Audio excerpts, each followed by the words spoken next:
बहुत समय पहले रामगढ़ नाम का एक गांव था। रामगढ़ बहुत खुशहाल गांव था। गांव के अंदर से एक नदी बहती थी। वहाँ पर लोग खेती बाड़ी करके बड़ा खुश रहते थे। सब मेहनत से कमाई करते और खुशहाल जीवन जीते। ऐसे में उस गांव में एक किसान रहता था। उसका नाम था नत्थू। नत्थू बहुत ही आलसी और बेईमान इंसान था। एक दिन वो जब रामू के यहाँ से गुजर रहा था, वो उससे बोलता है, अरे रामू, पूरा दिन इतनी मेहनत कैसे कर लेते हो? तो क्या करूं, तुम्हारी इतना मुफ्त की रोटियां तोड़ूं? ऐसी परवरिश नहीं है मेरी। अरे मुझे जब बिना काम करे पैसे मिल जाते हैं तो फिर क्यों फालतू में हाथ पैर मारूं भाई? ना भाई ना, हमें बिना मेहनत के खाना ही हजम नहीं होता। अबे छोड़ो, तुम जैसे आदमी से क्या बहस करनी। नत्थू को रामू की बात दिल पर लग गई थी, इसलिए वो अपने घर जाते हुए दिल में सोचने लगा, अब रामू को मैं भी कम मेहनत में पैसे कमा कर दिखाऊंगा। पर खेती बाड़ी में तो बहुत मेहनत लगती है। मैं कुछ और काम करूंगा। ऐसा करता हूँ, कल सुबह जाकर जमींदार से मिलता हूँ, वहाँ पक्का कुछ काम मिल जाएगा। दूसरे दिन सुबह सुबह वो गांव के जमींदार के पास पहुंच जाता है। जमींदार जी कैसे हो आप? अरे नत्थू, अरे नत्थू, अरे क्या हुआ? आज हमारे घर सब कुशल मंगल तो है? अरे कहा जमींदार साहब, कुछ भी तो सही नहीं चल रहा। अच्छा, तभी तो आज हमसे भेंट करने को आप आए हो। मालिक मेरे पास काम नहीं है, अगर आप। नत्थू की बात बीच से काटते हुए जमींदार बोला, तुम्हारे खेतों का क्या हुआ?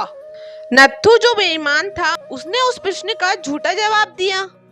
वो तो मैंने कब के बेच दिए। वो क्या है ना मालिक, आमदनी ना के बराबर है। खाने को पैसे नहीं थे तो बेच दिए। तो अब मैं तुम्हें पैसे उधार नहीं दूंगा। तुमने पहले भी मुझसे बहुत सारे पैसे ब्याज पे लिए हुए हैं। अरे मालिक, मेरी बात तो सुन लीजिए। मैं कह रहा था कि आपके पास बहुत सारी गाय और बछड़े हैं, मैं उन्हें चराने ले जाया करूंगा। आप मुझे मेरी मजदूरी दे दीजिएगा। चलो ठीक है। वैसे मैंने तो चरवाहा रखा हुआ है, वो चला गया है। बहरहाल बरामदे में सब गाय और बछड़े खड़े हैं, लेकर जाओ और उनको चराकर शाम को वापस लेकर आओ। ठीक है मालिक। नत्थू गाय और बछड़ों को चराने के लिए लेकर जाता है। नत्थू बांसुरी बड़ी सुरीली बजा लेता था, इसलिए उसने बांसुरी बजाना शुरू कर दिया। कुछ देर चलने के बाद उसने पशु व्यापारी को सब गायों को और बछड़ों को बेच दिया और अपने खेत में जाकर खेती करने लगा। उसके पास बहुत से पैसे आ गए थे और वह अपने घर की ओर चला गया। शाम को नत्थू को न देखकर जमींदार उसके घर आ गया। अरे ओ नत्थू भारा, और मुझे बता तूने क्या किया मेरी गायों का? कौन सी गाय जमींदार जी? आज सुबह जिनको तुम चराने के लिए ले गए थे वो गाय? क्या बात कर रहे हो जमींदार जी? मैं तो सुबह से अपने खेतों में काम कर रहा था। मेरे पड़ोसियों से पूछ लीजिए, आपकी गायों का मुझे क्या पता। आपके पास कुछ सबूत है कि मैंने आपकी गाय चुराई है? अगर है तो चलो सरपंच जी के पास। नत्थू, मैंने तुम पर भरोसा करके गलती की है, तुम कभी खुश नहीं रहोगे। जमींदार समझ गया कि अब उसके पास साबित करने के लिए कुछ भी नहीं है। वो नत्थू को कोसते हुए वहाँ से चला जाता है। नत्थू अपने घर के अंदर जाकर खुद से बोला, आज तो बहुत सारे पैसे मिल गए। अब किसी और को बेवकूफ बनाऊंगा, फिर और बहुत सारा पैसा आएगा। मैं ऐसा करता हूँ, पास के गांव से 2 मजदूर लेके आता हूँ, क्योंकि इस गांव के लोग तो मेरे साथ काम नहीं करेंगे।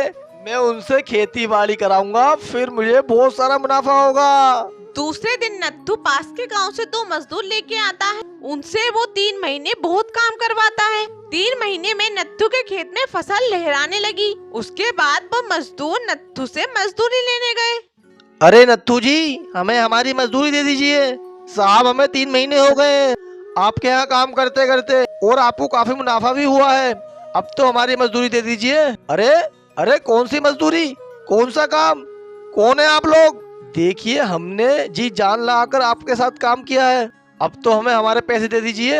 अरे भाई, मेरे पास कोई खेत ही नहीं है, तो आपने कहाँ मजदूरी की है, मुझे क्या पता। अब जाइए, मेरा समय बर्बाद मत कीजिए।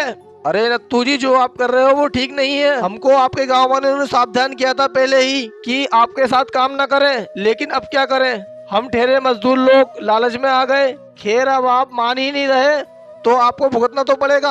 यह बोलकर दोनों मजदूर वहाँ से चले गए। नत्थू ने उनकी बातों पर गौर नहीं किया और जाकर सो गया। तब उसे एक सपना आया। सपने में उसके सामने देवी प्रकट हुई और नत्थू से बोलती हैं, आपने अब तक बहुत बेईमानी की है। अब से जब भी आप बेईमानी करेंगे ये जो आपके घर के पास पीपल का पेड़ है, इसके पत्ते झड़ते जाएंगे और आपकी उम्र भी। जिस दिन इस पेड़ से सारे पत्ते झड़ जाएंगे उस दिन आप मर जाएंगे। जब वो दूसरे दिन सुबह उठा, उसने देखा कि पेड़ पर से आधे पत्ते झड़ गए हैं, पर अभी भी पेड़ हरा भरा लग रहा था। नत्थू ने सोचा अभी तो बहुत पत्ते हैं, और अपनी बेईमानी का काम उसने नहीं छोड़ा। बेईमानी में इतना खो गया था कि उसका पेड़ की तरफ ध्यान ही नहीं गया। एक दिन वो जब घर लौट रहा था, उसने देखा कि पेड़ पर अब कुछ ही पत्ते बाकी हैं, और वो डर गया और उसने सोचा मैंने सारी जिंदगी बेईमानी करके गुजारी है, अब मेरे पास एक दिन पड़ा है, इस एक दिन में कुछ अच्छा काम कर लेता हूँ। वैसे भाई कर में मरने वाला हूँ, तो मैं इन जमा करे हुए पैसों का क्या करूँगा। एक काम करता हूँ, मैं उस जमींदार की गायों के पैसे दे देता हूँ और मजदूरों को उनकी मजदूरी।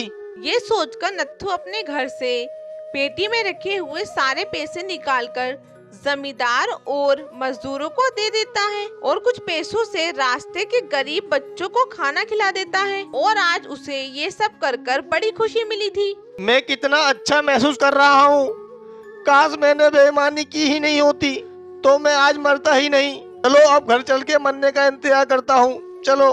जब नत्थू रास्ते से घर जा रहा होता है तो देखता है उस पीपल के पेड़ पर फिर से पत्ते आ गए थे। नत्थू खुश हो गया, उसे ये बात समझ आ गई थी अब भी वो बेईमानी करता रहेगा तो वो जी नहीं पाएगा।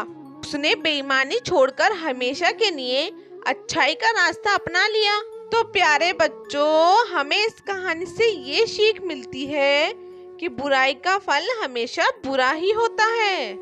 अगर हमारी वीडियो आपको पसंद आई हो तो वीडियो को लाइक और चैनल को सब्सक्राइब करना ना भूलें, और कमेंट करके हमें जरूर बताएं कि आपको हमारी वीडियो कैसी लगी। यमुनापुर गांव में रहते थे दो भाई। बचपन से ही उनकी हमेशा झगड़ने की आदत थी। इस वजह से बड़े होने पर दोनों साथ में नहीं रहते थे। दोनों के घर अलग अलग थे। एक भाई मुरारी लाल बहुत अमीर था, दूसरा भाई किशन लाल बहुत गरीब। मुरारी लाल के घर में सब अच्छे अच्छे कपड़े पहनते, हर दिन अच्छा अच्छा खाना खाते और हर त्योहार धूमधाम से मनाते। उधर किशन लाल के घर में एकदम उल्टा, घर में कभी पैसे नहीं रहते थे।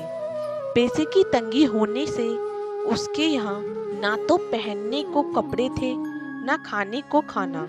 मुरारी लाल बहुत आराम की जिंदगी जी रहा था और किशन लाल बहुत कठिनाई भरी। किशन लाल से अपने परिवार की बुरी हालत देखी नहीं जा रही। एक दिन उसने अपने बड़े भाई मुरारी लाल से मदद मांगने की ठान ली। वो मुरारी लाल के पास गया और बोला, मैं बहुत मुसीबत में हूँ, मुझे तुम्हारी मदद चाहिए, मुझे कुछ पैसे उधार चाहिए। मैं जानता था हर बार की तरह आज भी तुम कुछ मांगने ही आए होगे। ऐसा मत बोलो भाई, मेरे बीवी बच्चे भूखे हैं, मैं जल्दी तुम्हारे सारे पैसे लुटा दूंगा। तुम्हारे बीवी बच्चों की मैं क्यों फिक्र करूं? चले जाओ यहाँ से, मैं तुम्हें एक फूटी कौड़ी भी नहीं दूंगा। मुरारी लाल ने किशन लाल को अपने घर से निकाल दिया। अपनी भाई की कठोर बातों से दुखी होकर किशन लाल वापस अपने घर की ओर जाने लगा।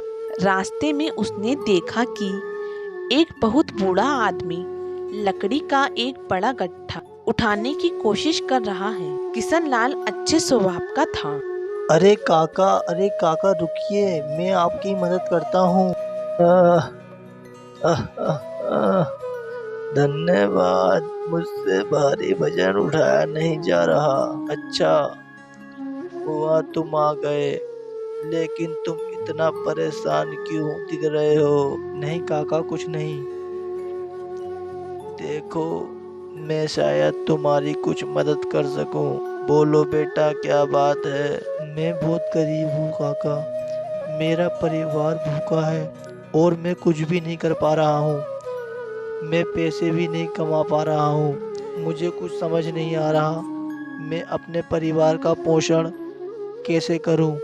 ये बात है, तुम ये लकड़ियों का गट्ठर मेरे घर तक पहुंचाने में मेरी मदद करो। मैं भी तुम्हारी परेशानी दूर कर सकता हूँ। क्या सच में? चलिए मैं आपकी मदद करता हूँ। किशनलाल ने वो बड़ा गट्ठर अपनी पीठ पर लादा और पीछे पीछे उन बूढ़े इंसान के घर तक गया। इस गट्ठर को यहाँ रख दो। इस गट्ठर को यहाँ रख दो बेटा। धन्यवाद। प्रभु तुम्हारी सारी परेशानियां दूर करे। फिर वो अपने घर से एक मीठी रोटी लाया और किशनलाल को दे दी। इस रोटी को लेकर तुम जंगल में जाओ। काफी दूर जाने पर तुम्हें आलू बुखारे के 3 पेड़ दिखेंगे। उन पेड़ों के पीछे एक छोटा सा पहाड़ है और पहाड़ के ऊपर एक छोटी सी झोपड़ी। वहाँ 3 बोने रहते हैं और उन्हें मीठी रोटी बहुत पसंद है।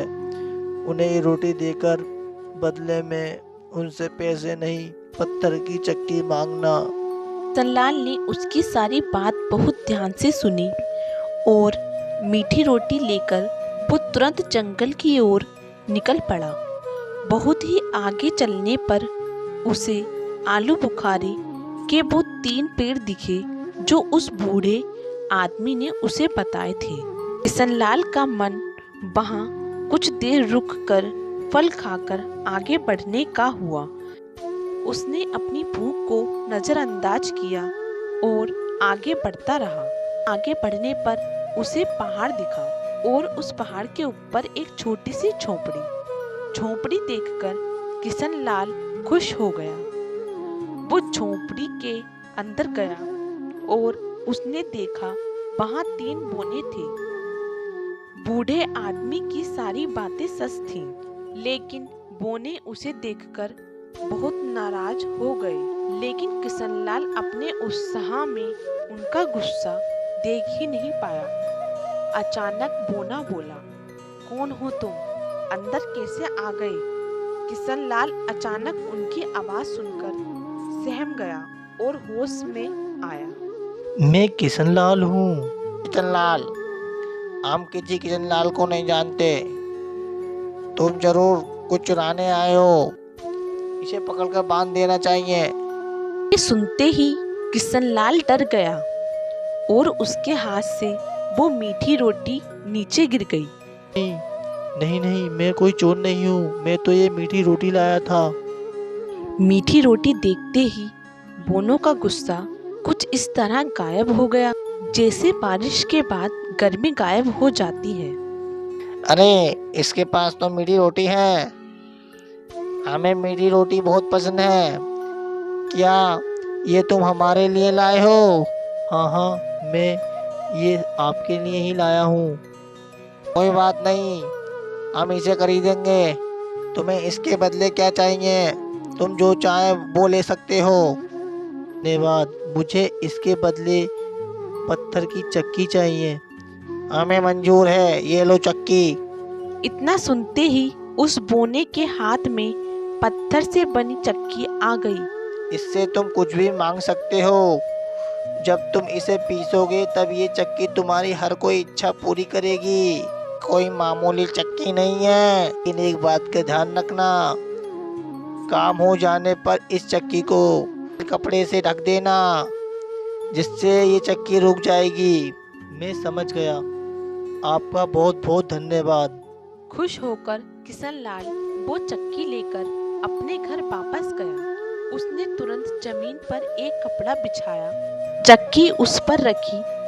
उसने अपनी बीवी से लाल कपड़ा लाने को कहा। वो चक्की को घुमाने लगा और चक्की मुझे दाल दो चक्की। उसके इतने बोलते ही चक्की में से दाल निकलने लगी। हांडी भर दाल मिलने के बाद उसने चक्की को लाल कपड़े से ढक दिया और उस चक्की ने दाल बनाना बंद कर दिया। फिर उसने उसी तरह चक्की से चावल मांग। चक्की को लाल कपड़े से ढकने के बाद उस दिन उन्होंने ढेर सारा खाना खाया। वो हर दिन उस चक्की से नई नई चीजें मांगने लगा, कभी आटा कभी चावल। चक्की उसे वो हर चीज देती गई जिसे वो मांगता रहा।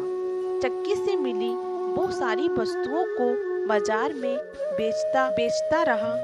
उसने अपने लिए बड़ा आलीशान घर बनवा लिया।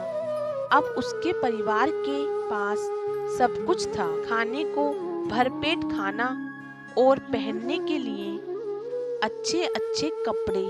सब ही बहुत खुश थे। मुरारीलाल को उसकी खुशहाली देखकर जलन होने लगी। कुछ दिन पहले तो ये मेरे पास पैसे मांगने आया था, लेकिन इतनी जल्दी अमीर कैसे हो गया, इसका तो पता लगाना होगा।